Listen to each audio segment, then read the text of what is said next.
Hi, I'm Mike Hoffman, editor-in-chief of Inc., and I'm delighted to be here today with Steve Marsh, who is the founder of Smarsh, a multi-time Inc. 5000 honoree, and the recipient of the inaugural Inc. 5000 Legacy Award presented by Glenfiddich. Steve, thanks so much for being here. Thanks for having me. I'm excited to be here, Mike. So let me get this straight. You've been on the Inc. 5000 list 17 times so far. 17 times. So you've been on the list more than you've not been on the list in the 23 years of your corporate life. Yeah, I think once we finally made the revenue threshold, we made the list and have been on it since. Well, congratulations. It's amazing to make the Inc. 5000. It's amazing to make the Inc. 5000 a couple of times, and to make it 17 times puts you in really rare air. Only a few companies have made it more than 15 times, so congratulations.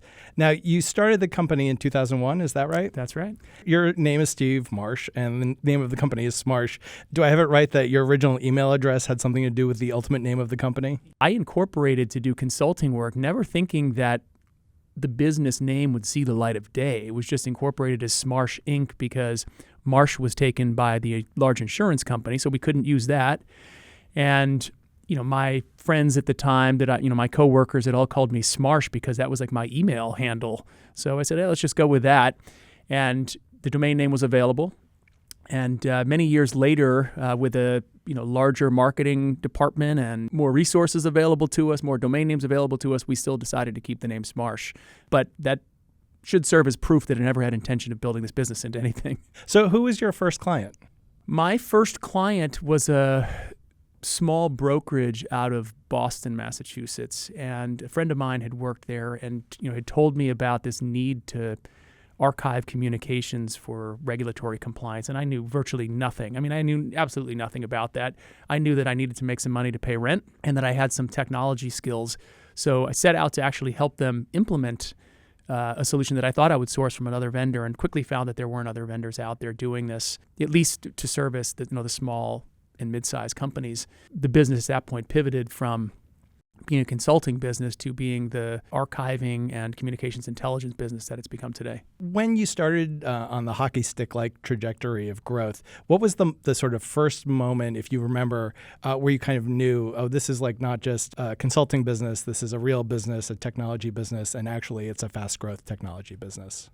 One moment that comes to mind is we had a large competitor in an adjacent space. They weren't archiving the way we were. They did data backup or something.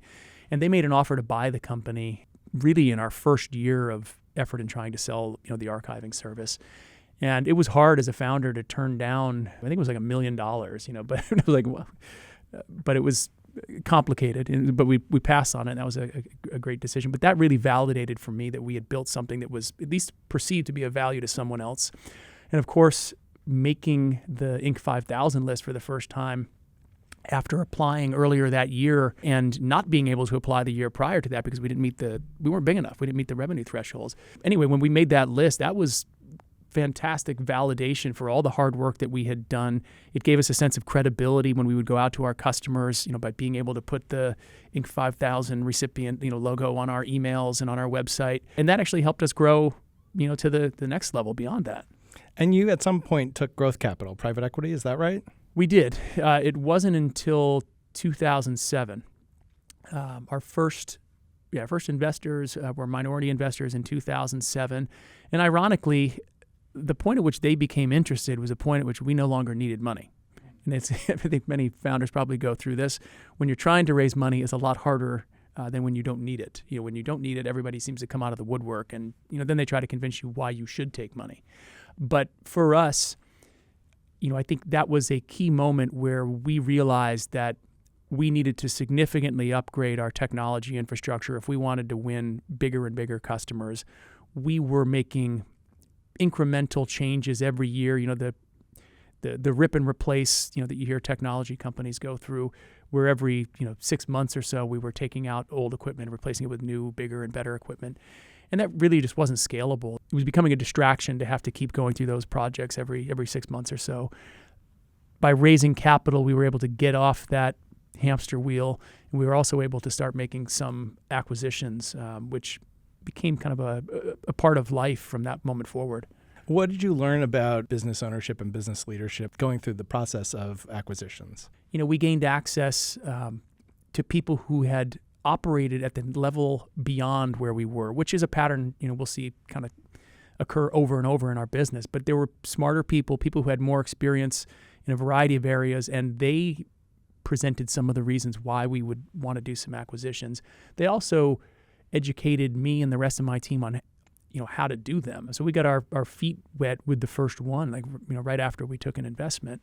But it taught me that there are a variety of ways to help grow the business. You probably don't want to grow your business just doing acquisitions, although that does create value for a lot of companies. But for us, it was a combination of organic growth through innovation and product development and serving our customers with different products and services, and making some of these acquisitions to bring in new technology, to bring in additional competitors, to bring in more expertise than we, otherwise would possess. And today that trend continues. We're trying to bring in more AI expertise, for example. We might look to do an acquisition there. Can I ask, where are you guys at revenue now? We are about $500 million. And what's the fastest growth part of the company right now? There's a lot of focus on leveraging the data that we have stored on behalf of our customers. So if you think about the initial use case, for those that don't know, is that we help customers by storing their electronic communications so that they can meet regulatory requirements. You have to have this stuff. You have to be able to produce it. That's kind of the baseline service. But what we've found is that over the years, you start to amass more and more really valuable information on behalf of our customers. So we have years and years worth of emails, text messages, Zoom calls, whatever it may be. So in a world where artificial intelligence is kind of taking over and people are trying to find ways to harness the value of data, we're sitting on what we think is one of the the biggest gold mines out there in terms of data. It's employee communications that were captured initially for a different reason, but now can be turned into sales opportunities, customer service opportunities, new product ideas. I think we're seeing a lot of growth. So an archive can become a large language model. Yeah. Interesting. So this is obviously the Inc. 5000 Legacy Award brought to you by Glenfiddich. As you think about the legacy of the company and your legacy as a founder, what do you still hope for? What is your idea of what the legacy you want to leave is? We have a very unique culture, I think one that reflects what I wanted to create many, many years ago. I want it to be an organization that, hopefully my kids one day look back on and say, wow, Dad must have built something pretty interesting here. It's still around. It's still relevant. Our customers still find value in what we're doing. I just want to see it reach its maximum potential. Not every company that is started or that I'm involved in or that I invest in has the same opportunity to persist through time. Some companies are better as a short-term product that maybe gets sold to someone else and they integrate the technology. Some technologies have a shorter lifespan where maybe it's 2 to 3 years and then you have to move on. This is a business that I believe truly has the opportunity to exist for many, many years and to be relevant by just listening to customers and adapting and finding or addressing use cases that we found many years ago. Steve Marsh, the founder of Smarsh, a $500 million company founded in a Brooklyn apartment that's been on the Inc. 5000 list 17 times. Thanks so much for joining us today. Before I let you go, we have these glasses of Glenfiddich here. You are the inaugural recipient of the Inc. 5000 Legacy Award presented by Glenfiddich. So let's cheers to your success.